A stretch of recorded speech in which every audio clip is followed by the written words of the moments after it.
अगर आप व्रत रखते हैं और मन में ये सोचते हैं कि इससे साईनाथ प्रसन्न हो जाएंगे, तो ये वीडियो आपके लिए बहुत आवश्यक है। कोई भी बात दास की अप्रामाणिक नहीं होती है।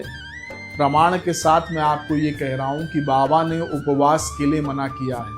आप अपनी फिटनेस के लिए, अपनी हेल्थ के लिए, अपने शारीरिक व्यायाम के लिए व्रत रख लीजिए, लेकिन साईं भक्ति से व्रत का कोई लेना देना नहीं है।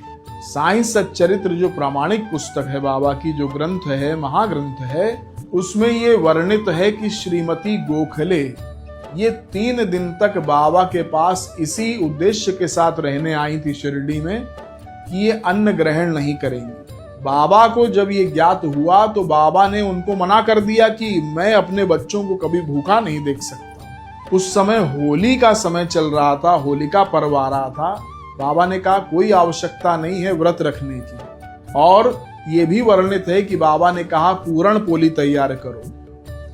इसलिए मेरे भाई बहन, कभी अगर अवसर प्राप्त हो तो बाबा को पूरण पोली का भोग अवश्य लगाना, बाबा को अति प्रिय है।